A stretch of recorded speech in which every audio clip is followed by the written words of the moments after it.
Hey gang, what's up? Welcome back here to another edition of Intuitive Angling, and much appreciate you guys checking today's video out. And I know everybody's busy every day of the week, and thanks for making a few minutes out of the day to check out Intuitive Angling here.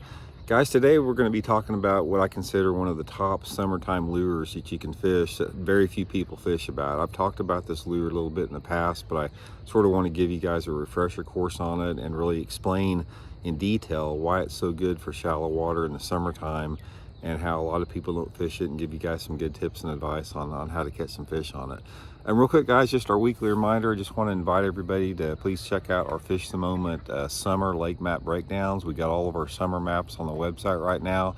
These maps give you 40 GPS waypoints to begin your search at. You can download them straight to your depth finder, and tips and advice on how to fish each one of those areas so you can duplicate them around the lake. And also, if the lake you fish is not on our website, you can book a virtual lesson with me one-on-one, and we can go over any lake in the country you want to go over. So I'll put the Fish the Moment lake map breakdown link in the description. Okay guys, let's talk about it right off the bat. I'm going to show you what it is, give you guys some tips on it, and explain to you why it's awesome. And that's that new Megabass Sleeper Gill swim bait here. Not really swim bait. I mean, it looks like a swim bait, but I don't really fish it like one. Guys, this is probably been my most productive lure over the past year and a half when that water's hot and those fish are shallow, and I want to explain a little bit about it. So we've talked about this bait before in the past, but if you're not familiar, this is the Sleeper Gill. It's different than a normal swim bait. It's got a keel weight on the bottom of it here. So this bait is designed, you can actually fish it and drag it and hop it on the bottom like a jig. So it sets perfectly just like that on the bottom. And there's a lot of different ways you can fish it, but specifically today I'm not going to talk about the deeper water applications or the mid depths. I'm going to talk about fishing it shallow like a spinnerbait and a chatterbait.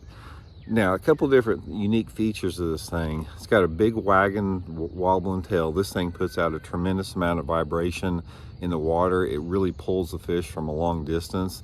When you're reeling this bait through the water, this is one of the first things you notice on it, is how crazy this tail moves here. It's got a really good stiff hook underneath the dorsal fin here that acts as a weed guard. So you can fish this thing on 25-pound line with this hook in here. It's a good stiff hook. It's not going to bend out on you. So it's just it's designed to catch big fish with it. So the way that I fish it, guys, is if you're in shallow water and if you're fishing around shallow water targets, I fish it the same way you would fish a topwater or a chatterbait, a crankbait, a spinnerbait. I throw it right next to the targets. I reel it. I try to keep it in sight or just barely out of sight. Cover water with it. It's a power fishing swim bait. It's not, most swim baits are designed for like open water applications and, you know, spinning rods and that type of stuff. But this is a power fishing bait, which makes it super unique. Most of the time I'm fishing it on that Megabass Perfect Pitch Oroshi rod, which is a 7-foot 2-inch medium heavy rod.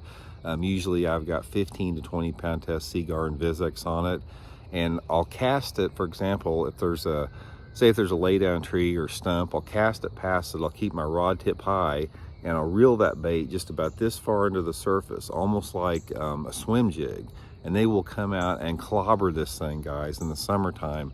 And the reason this thing is so freaking good, and you guys hear me talk about it all the time, is the bluegill and the perch spawn all summer long on lakes across the country. They're up shallow in less than 3 foot of water, and what looks better than a spawning bluegill than that thing right there? This thing will get bit. I'll tell you a little bit about some of the best days I've had on it in the summertime of the year. There's two things that have worked really good for me. Number one is flipping and skipping it around boat docks. I'll take it and I'll skip this thing underneath the walkways. This thing skips great. It skips like a rock across the water. So a lot of baits, you know, they catch water and don't skip very good. Guys, you can skip this thing a mile up underneath the docks.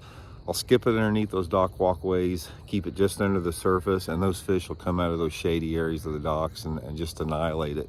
And then also, if you have any type of shallow flooded cover, any type of flooded trees, bushes, shallow grass in the water, anything that the fish can ambush it. I haven't done that good on it as far as just going down bare banks and having fish come out of nowhere, but anytime there's a target, and that target can be whatever targets you have in your lake, this thing is like money, man. So anyway, guys, I'll put the Baitworks link in the description. Get you a few of them. Just give it a try. It's going to work all summer long up until October when those bluegill stop spawning.